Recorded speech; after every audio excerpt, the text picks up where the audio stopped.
Hello everyone, so today we'll be talking about the most hyped game of the chess today, which happened between Magnus Carlsen and Alireza Firouzja. So Magnus Carlsen defeated Alireza Firouzja in the final game of the 2023 Julius Baer Generation Cup. So to clinch his third tournament victory on the Champion Chess Tour, though both players were in perfect form, the fighting nature shined though. So before we get head in to the match on our left side, so which you should know that who is Magnus Carlsen. So Magnus Carlsen, you might have heard about him. He is the five-time world chess champion, and he won his first championship in 2013, and barely a year before the Firouzja started playing his own chess game. So let's analyze the game and let's see what happens. So the Carlsen started the game playing as white with the e4, the king's pawn, and the e5. Magnus plays knight to f3, the king's pawn, knight variation, and knight to c6. A very classic opening with the bishop to b6, and now the game transposes into a Ruy-Lopez opening. So let's see if Magnus Carlsen will transform then into a Ruy-Lopez advance or what kind of variation. White plays a6, and in the modern variation, black takes and tries to save its bishop. So knight to f6, black are trying to attack the pawn, and the white has to just protect this pawn. So instead of just saving the pawn from this attack, white castles on the king side, and bishop to e7, and the white black is ready to castle. And knight to c3, protecting this pawn. So as far as I know, this is the first time that Carlsen has played this move. It is not as popular as rook to e1 or d3. But many strong grandmasters have tried it. So I'm not gonna go ahead in this game, but I'm just gonna go with the main game. b5 and bishop to b3, black castles, and d3. So at this stage, both the players have trying to just develop their pieces, and the game is in. We can say that game is heading towards the middle game. So knight to a5. So I wonder whether this is a sacrifice or a blunder. In any case, black has now compensation for the pawn. So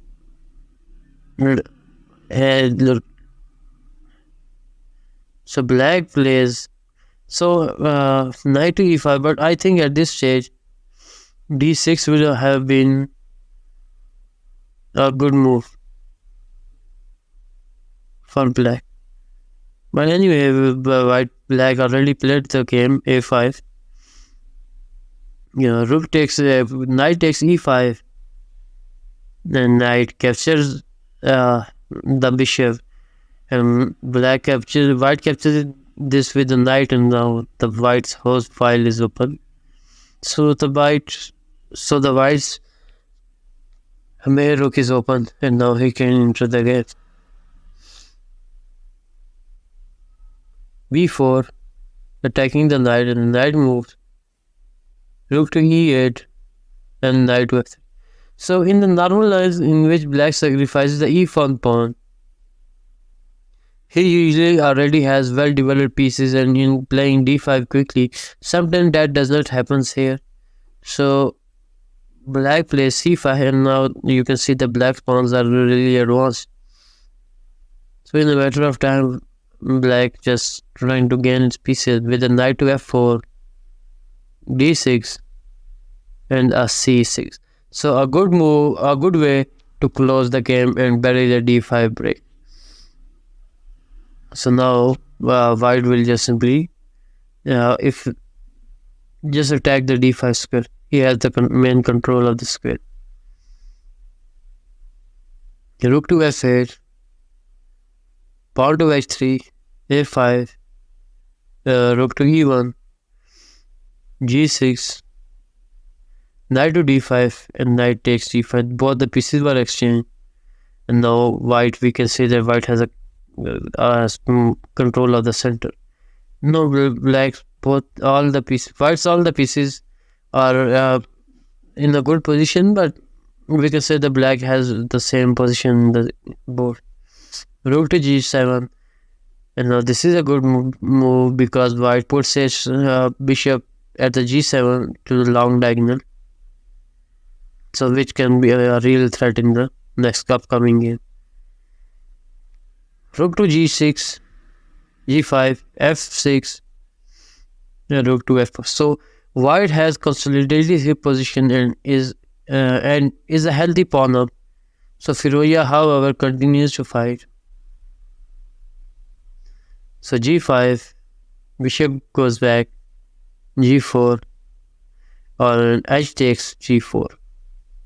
So this move allows a counterplay for black.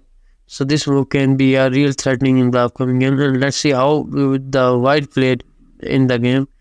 If white can just simply bring its main pieces, like if we can take this with the bishop, and this can be a result interesting game which white does. So the pin turns out to be unpleasant for white. So white has to be careful, and a lot of you too when you are playing chess. Queen to c2. Now black can disrupt the pawn structure. So white can now simply black can just simply bring its big guns to the game. Rook takes f3, knight, g takes f5, and f5. So black has some compensation for the pawns now, and Firouzja was hitting at this stage at Magnus Carlsen. King goes back to f1. The king must go to a safer place. And rook to ab1. So king to e2. So so at this stage, instead of just playing this move, white should have just taken his rook and king inside with the e2. Let's see how the game went. F takes e4.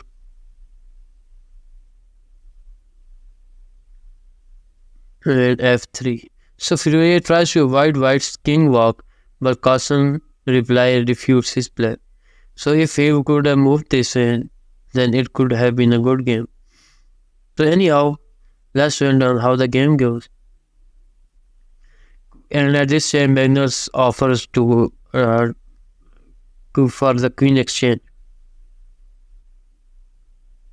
So from the times when I've been analyzing the games of Magnus Carlsen, he always, when it's possible, he goes to exchange the queens.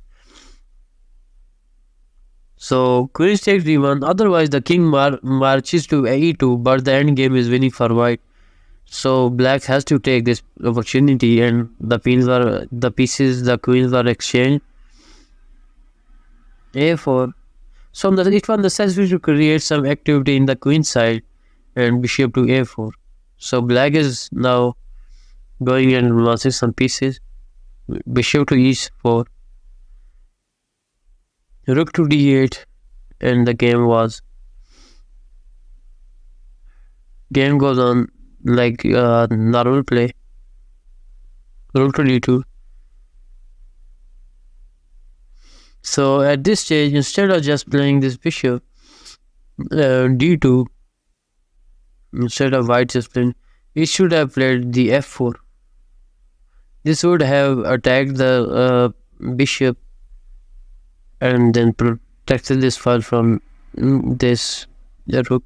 But anyhow,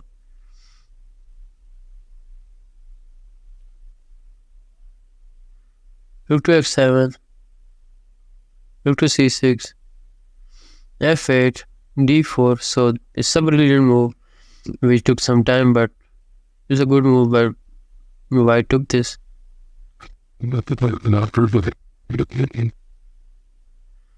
So h5, So at this stage, we can say that white wins by 4. So rook to c2 is clear that Carlsen regrets his last move. Uh, rook to a.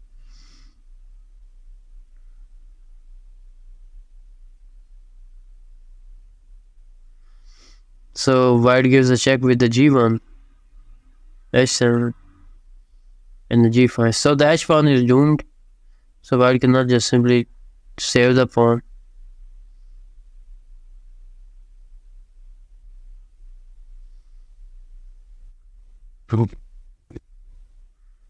So g5. Why would Magnus Carlsen just attack this? It couldn't make a mistake like this in order to send the king backwards in the last file. Rook to f5. Bishop to e3.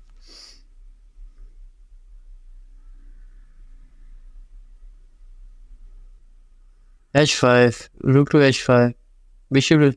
So Carlsen is now completely winning, but both players had only 1 second in the clock.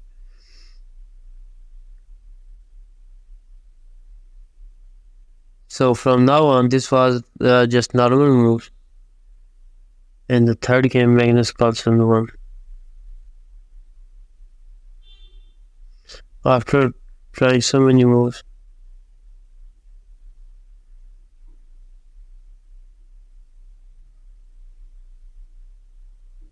After 61, Magnus Carlsen won by resignation. So I hope you liked the video between Magnus Carlsen and Alireza Firouzja, and I hope to see you in the next video. Thank you so much.